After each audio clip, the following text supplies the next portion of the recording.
Good morning students. Last time we discussed about few cell organelles. Today also we are going to cover up some of more cell organelles. So first one is lysosome. Lysosome was discovered by scientist Christian D. Dube.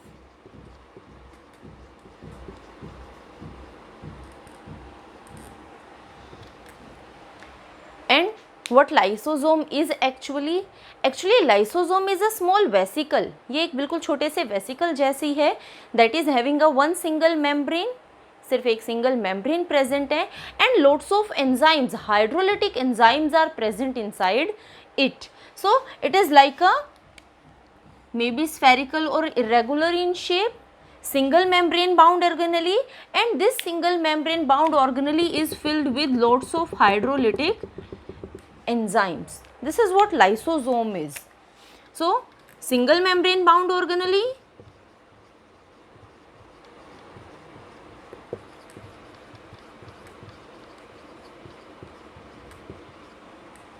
like a small vesicle,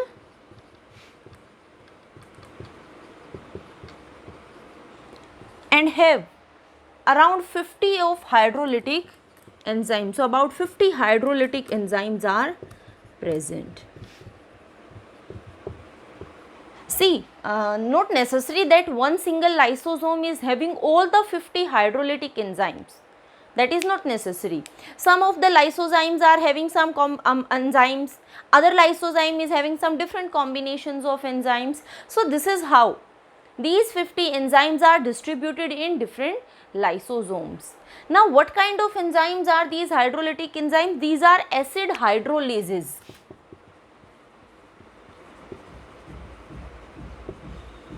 Why we are saying acid hydrolysis? Because these are going to function at acidic pH. ये acidic pH पर function करते हैं, that is around 4 to 5 pH. That's why we are calling them acidic hydrolases. Now what maintains this acidic pH inside the lysosomes? The lysosomes, they with the help of their single membrane, they continuously take protons or hydrogen ions, and because of this uptake of protons or hydrogen ion, this acidic pH is maintained inside the lysosomes for the proper functioning of these hydrolytic enzymes. Now there are different enzymes that are present. These can be carbohydrates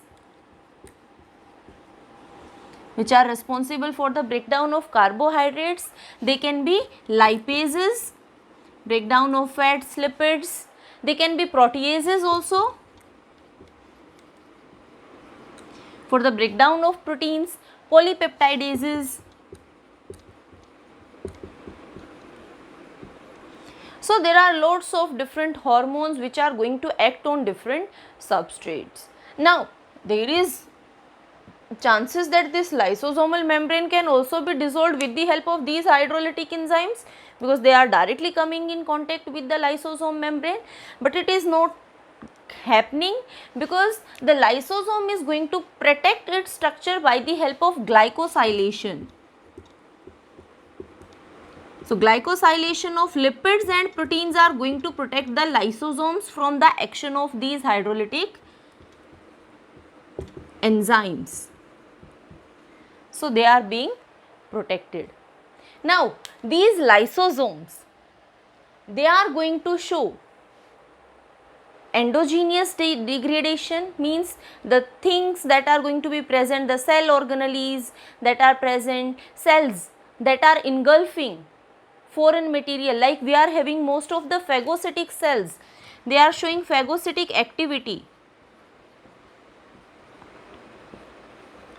These phagocytic cells are like neutrophils, leukocytes, macrophages, Kupffer cells of liver.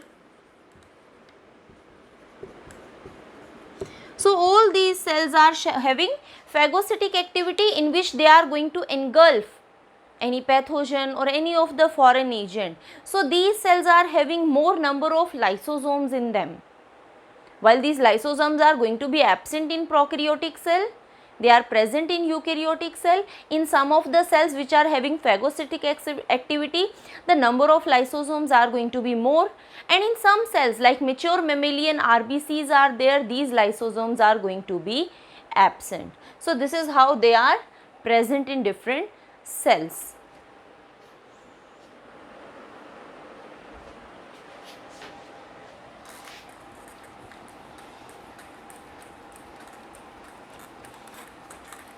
Now there are some components which are affecting these lysosomes.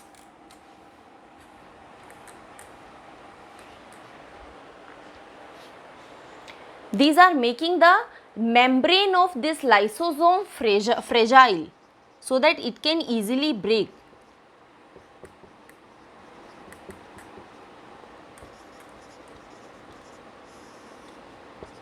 Like some carcinogens are present. The male and female sex hormones.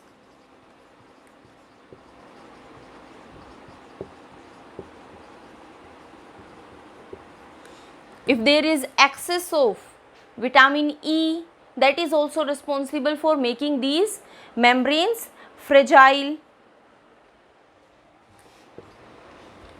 It is because of excess of vitamin A and E. So again they are making these membranes fragile. There is lack of oxygen. So there are different things which are making these lysosomal membrane fragile and they can easily burst. But there are some hormones also which regulate or which protect the lysosomal membrane from making fragile, like cortisone is there. So some hormones are there like cortisone, cortisol is there. So these hormones, they are functioning and protecting these from different functions. Some other chemicals are also there like chloroquinone is there, which are protecting the lysosomal membrane from such activities. Now what this lysosome is going to do, this lysosome is going to show autophagy.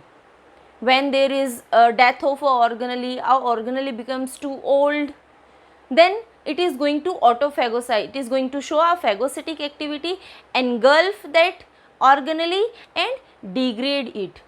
So this is how it is involved in autophagy. We are going to discuss its function when we are ending up with these things. Now we need to remember or understand one thing, that these lysosomes, they are formed by the combined activity of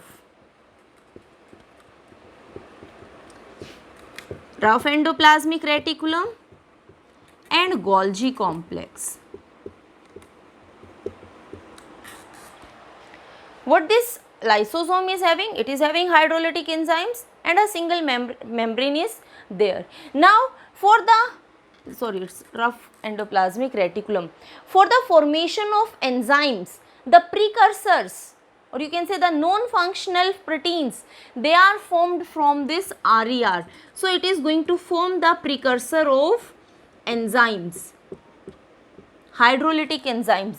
These precursors of hydrolytic enzymes are going to enter into Golgi bodies through the cis phase, which we talked about yesterday. That cis phase or immature phase or forming phase is going to receive the precursors from endoplasmic reticulum, and when they are going to move through the cisternae of this Golgi complex, modifications and maturation is going to occur, and these precursors are going to finally convert into functional enzymes. Now these functional enzymes, they are going to be moving out through the trans phase of Golgi complex by packing in a vesicle, and now it is going to behave as a lysosome. So this is how RER and Golgi complex is going to give rise to lysosome. The outer membrane is coming from Golgi complex, and the enzymes that are present in between, they are coming from rough endoplasmic reticulum, and the further modification in the enzymes is done by Golgi complex. Now these enzymes, they are involved in digestion. Most of the digestion part is endogenous, means they are not going to burst.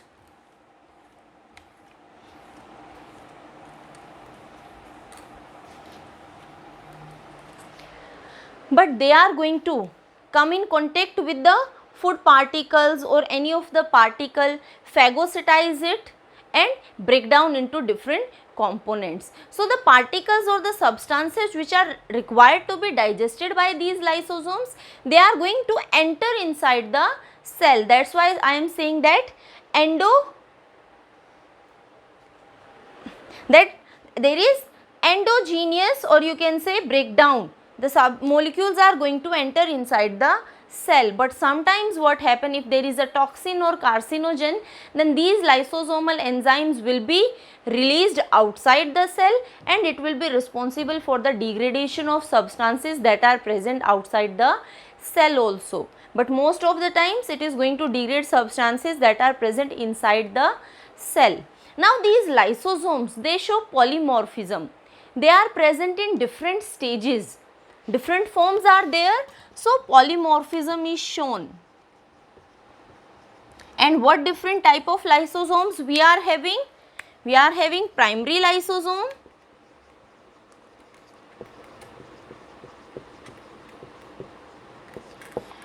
these primary lysosomes are the newly formed lysosomes that have just pinched off from the Golgi complex, जो अभी अभी Golgi complex से बन के बाहर निकले हैं. These are those newly formed lysosomes.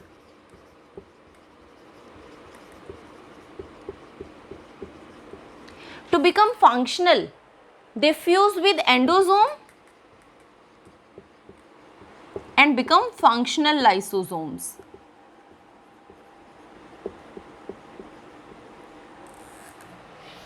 Now they are secondary, these are small in, remember these are small in size. Next come the secondary lysosomes. Secondary lysosomes are going to be formed when these functional lysosomes are going to fuse with food vacuoles. So there is a functional lysosome and this functional lysosome is fusing with a food vacuole. So now these lysosomes will be involved in digestion of particles that are present in this food vacuole. So that is going to form the secondary lysosome. And we know that after digestion of solid board, the substances which are soluble that have digested, they are going to move out from lysosome, this secondary lysosome, and the undigested part remains behind. That undigested part is going to form the residual body,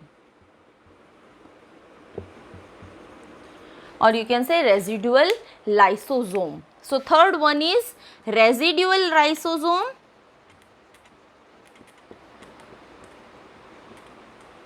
That is formed by the residual body, the undigested particle that is present after the digestion of a food vacuole.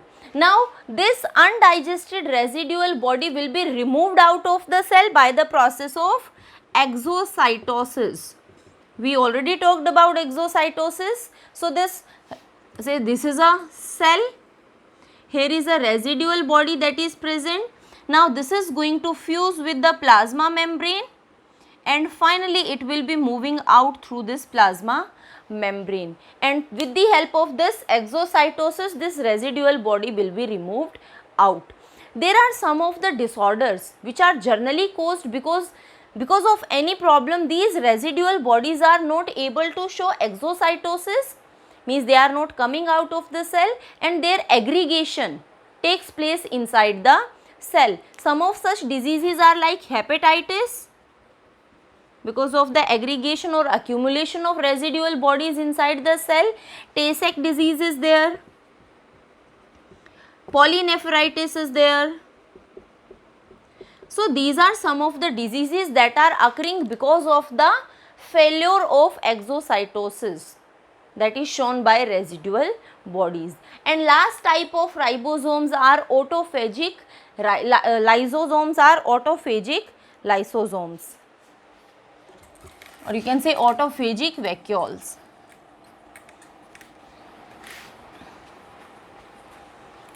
These are the fourth type.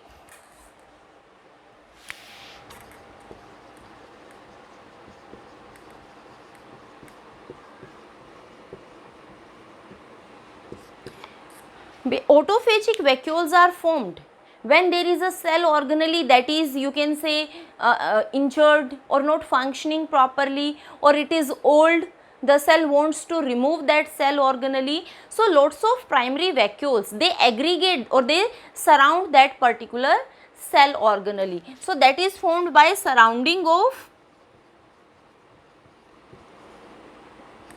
a cell organelle by primary lysosomes, and these primary lysosomes will be involved in the removal of cell organelle. They are going to engulf, phagocytize this cell organelle, break down it into different parts. They are going to remove the cell debris, all the waste, plus they are also, this is known as autophagy because they are phagocytizing the organelle in the same cell where the lysosomes are present. Now they are also involved in recycling. After break down the components of cell organelle, the waste will be removed by eaten up, but the useful substances that are present in the cell organelle, they will be released in the cytoplasm, so that these will be involved in the formation of new cell organelles. So lysosome is also involved in recycling. It is a recycling center also. So two functions are there: removal of old cell organelles, cell debris, plus recycling, and that is also going to show autolysis. A dead cell is there, a old cell is there, then these lysosomes are not going to phagocytize the cell, but these lysosomes are going to burst, and because of bursting of lysosomes, all the hydrolytic enzymes are going to spread, and they are going to clear, or you can say degrade, all the cellular components that are present. And because lysosome is responsible for breakdown, or you can say degradation of its own cell, that's why it is known as autolysis. So these are some of the important points about lysosomes. Now let's see the functions that are performed by these lysosomes.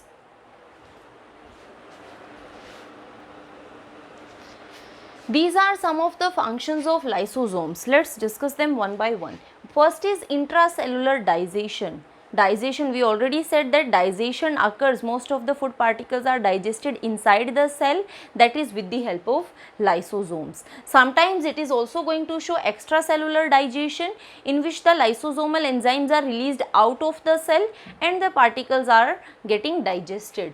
Then it is acting as a body defense, because the lysosomes that are present in the leukocytes, or you can say the phagocytic cells, they are going to break down or engulf the foreign particles or pathogens which are responsible for causing disease in us. So that's why it is involved in body defense. It is going to show autophagy. See what happens, there are some of the structures that are present in an organism during embryonic stage. Like we also have tail is there, then some more other structures are present, and during the formation of adult, these structures are being removed. So in the removal of these structures, or you can say during metamorphosis, these structures are removed by lysosomes. Then metabolism of reserve, during starvation, जब food की scarcity होती है, starvation condition होती है, then the reserved food material that is present, these lysosomes are responsible for hydrolyzing these reserved food material, so that body can get food easily and energy can be produced. Then intracellular scavenging means जितना भी old cell organelles है या waste है, cell debris है, उसको remove करने के function करता है lysosome. Also functions as sperm lysine. We know that sperm has to penetrate egg and egg is having membrane. So to break down that membrane, these lysosomes are going to function so that sperm entry can be easy. There is degradation of used, unused, useless cells. If a cell is old or a cell is dead, then that will be removed by these lysosomes. Various storage diseases are there which we already discussed. If the residual bodies are not going to be coming out of the cell, they are accumulating inside the cell, then various storage diseases are going to occur, like hepatitis is there, polynephritis is there. Then there is formation of thyroxine. The mature thyroxine, formation of active thyroxine is because of hydrolysis of thyroglobulin. And this hydrolysis of thyroglobulin is done by lysosomes. So it is also helpful in forming active thyroxine. Genetic changes, when these lysosomes are going to release some of the nucleases. So nucleases are going to affect the DNA. So there are some chromosomal or genetic abnormalities that are going to occur. Carcinogenesis. Lysosomes are involved in degradation or breakdown of various carcinogens, cancer causing agents. So they are protecting our body from cancer. Osteogenesis. What osteogenesis means? It simply means that when there is going to be things like bone formation, when cartilage is going to convert into bones, or when there is remodeling of bones,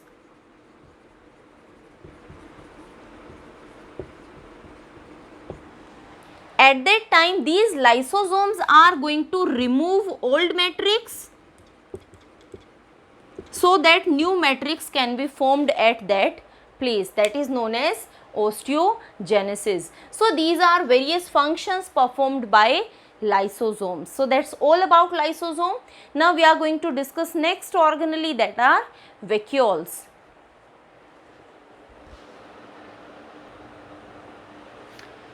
So next one is vacuoles. See, it is generally believed that these vacuoles, they are formed because of the expansion and pinching off from the endoplasmic reticulum. Pinching off from endoplasmic reticulum. Now there are various type of vacuoles that are present in different organisms. Like we are having sap vacuoles. These sap vacuoles are present in both plants and animal cells. Major role is played in plant cells. Why they are known as sap vacuoles? Because they are involved in sap storage. They are single membrane bound. Single membrane is there, and the membrane of these sap vacuoles is known as tonoplast. So that is the single membrane that is present around the vacuoles. See, if we talk about an animal cell, then in animal cells there are small vacuoles which are numerous in number, and in young plant cells also these vacuoles are small and more in number. But in matured plant cells, these small vacuoles are going to fuse together and they are going to give rise to a large vacuole that will be centrally located. So plant cells are having a large centrally located vacuole. And because of this large centrally located vacuole, all the cell organelles and even nucleus also, that is shifted to the periphery.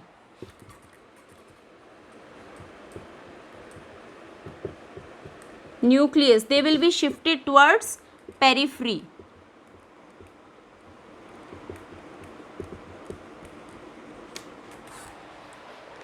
That is seen in plant cells.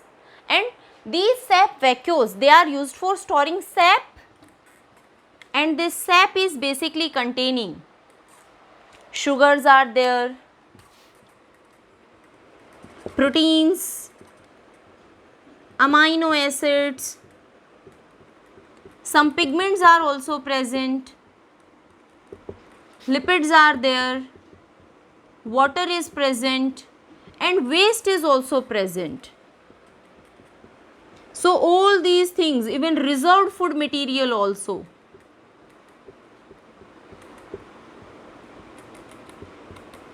All things they are going to be present inside the vacuole, inside the membrane, that is tonoplast. Now there are different functions this tonoplast is having. This is going to take substances, or there is movement of ions from the cytoplasm inside the vacuole against the concentration gradient. So there are more concentration of material or ions inside the vacuole as compared to the cytoplasm. Another thing, they are also maintaining osmotic pressure. Because of storage, they are going to swell up, they are going to increase in size, and with the increase or expansion of these vacuoles, cell enlargement occurs. So they are helping in the enlargement of cell. They are also maintaining osmotic pressure and turgidity of the cell.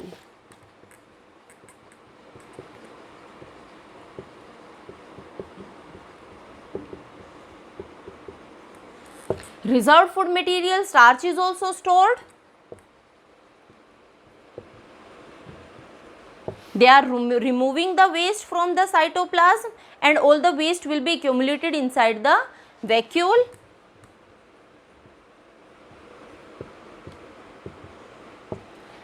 These vacuoles are involved in storage of alkaloids and various secondary metabolites. Lots of plants are producing secondary metabolites, like latex is there, tannin is there. So that gets stored inside these vacuoles. So storage of alkaloids, latex, tannin, that is done by these vacuoles. These are having colored pigments, like anthocyanin is there, anthocyanin is there.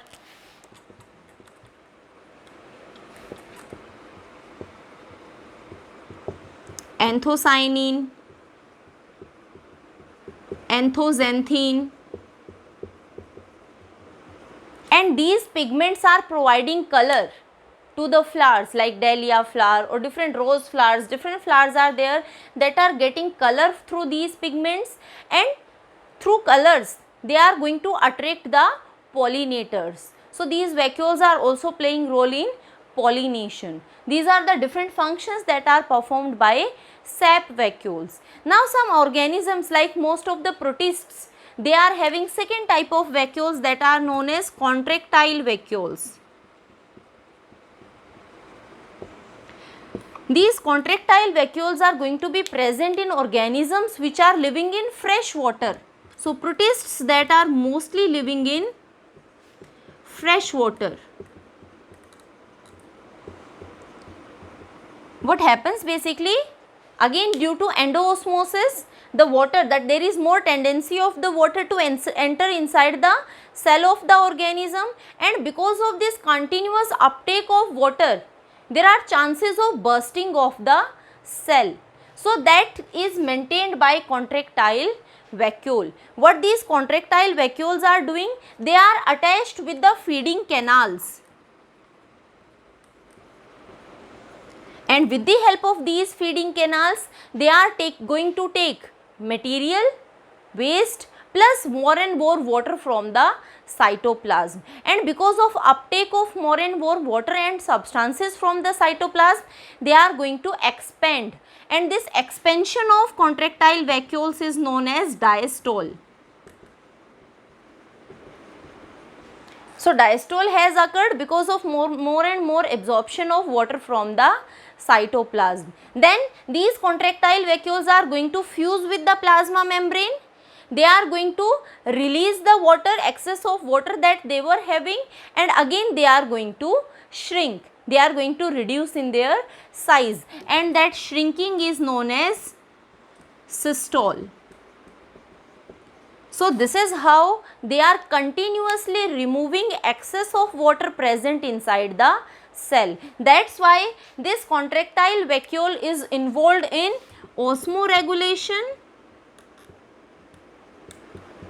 water and ionic balance. So they are not allowing the cells to burst because of more and more uptake of water. This is the second type of contractile vacuole. Some food vacuoles are also present that are found in various protists.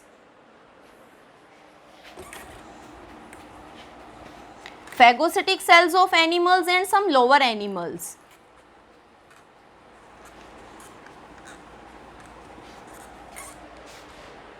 So third one are food vacuoles. They are found in protozoan protists.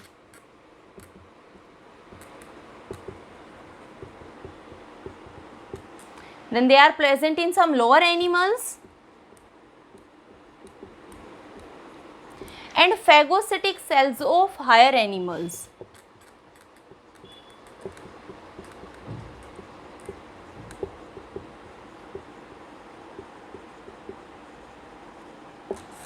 Now these food vacuoles, they are formed by the combination of phagosome.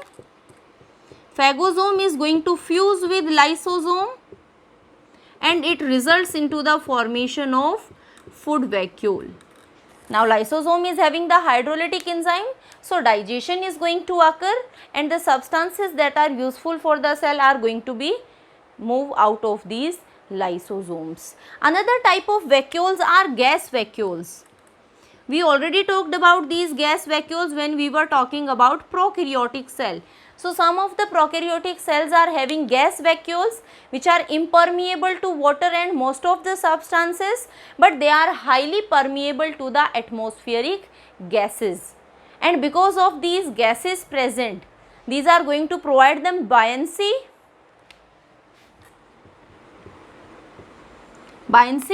plus they are going to protect them from harmful radiations. Protection from harmful radiations.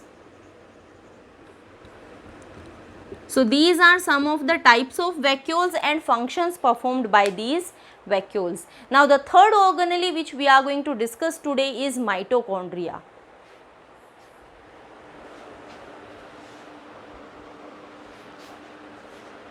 So next one is mitochondria.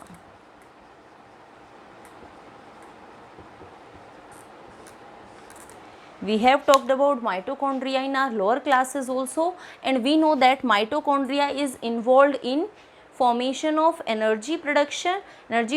That's why it is also known as powerhouse of the cell.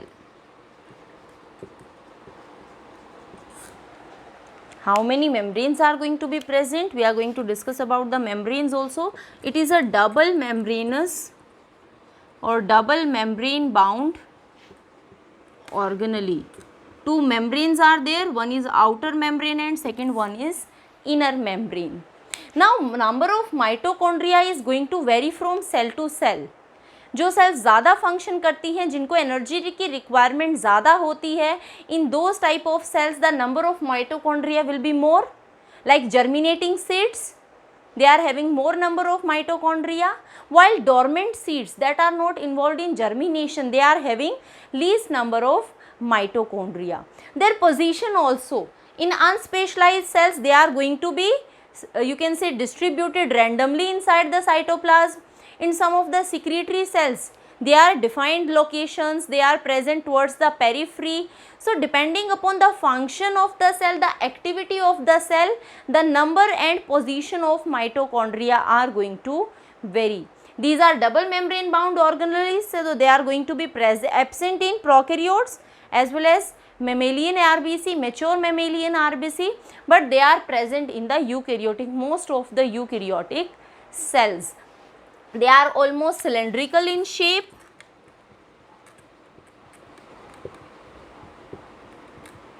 and have lipid content, that is present 60 to 70% of lipids are there. Then they are having proteins, 25 to 35% proteins are there, and rest of the things RNA are there, DNA is present.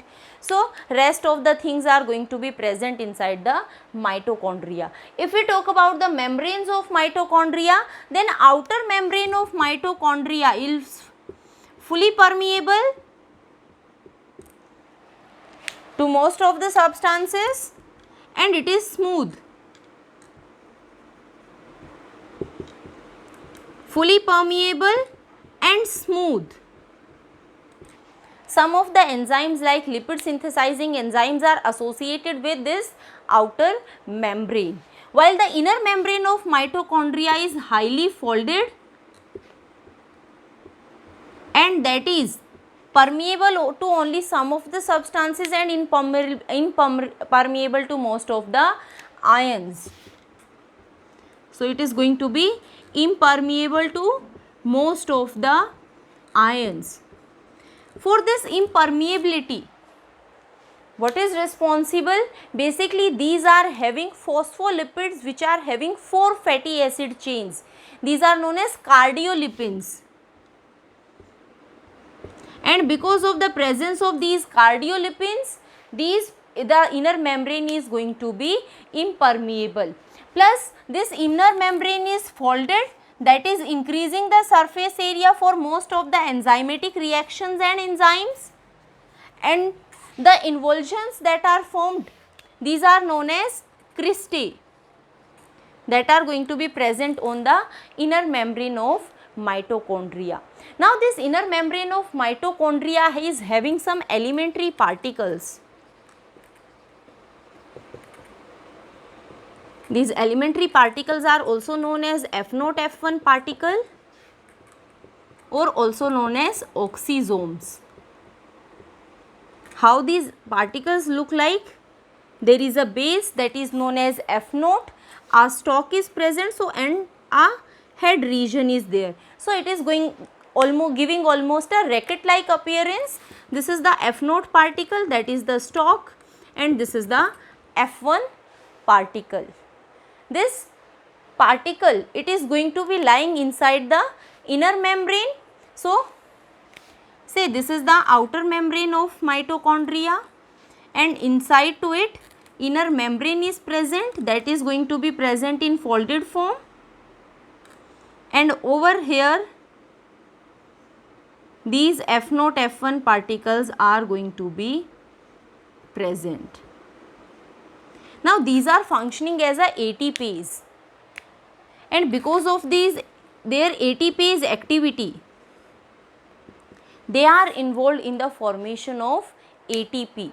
Different channels are there. This is having a rotor and stator through which hydrogen ions are going to move, and after movement of hydrogen ions, these ATPase is responsible for the conversion of ADP into ATP. So energy is provided by these F0, F1 particles. That is the main function of mitochondria.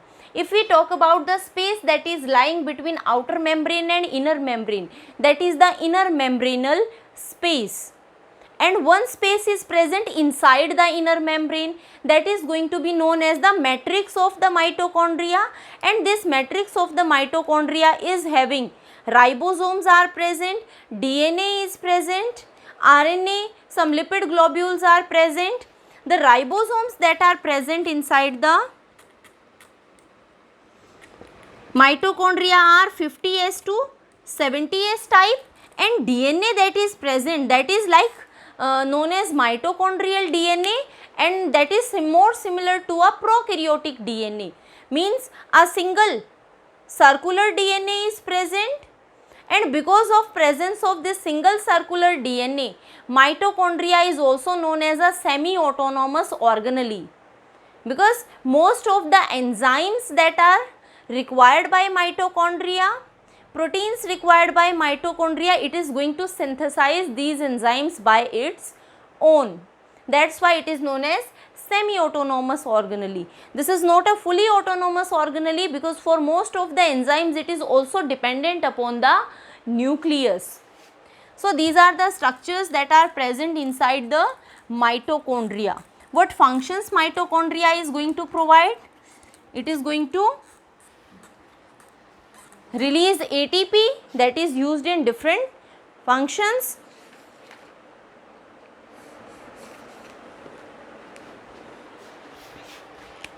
So powerhouse of the cell, they are going to release ATP, our muscular movement or different functions we are performing, that is all dependent upon mitochondria. It is going to secrete some of the intermediates for the production of steroids, or there are different amino acids are there, proteins are there. So for all these things, this mitochondria is going to provide intermediates.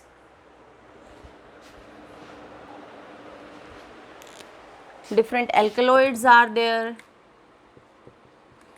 chlorophyll, then steroids are there. So for their intermediates are provided by mitochondria. Fatty acids, fats are also really formed by mitochondria, and along with fats there are formation of various amino acids that are done by mitochondria, and these mitochondria are inherited from mother, so they are always going to be maternal. So these are some of the functions of mitochondria. In our next class we will discuss some more cell organelles.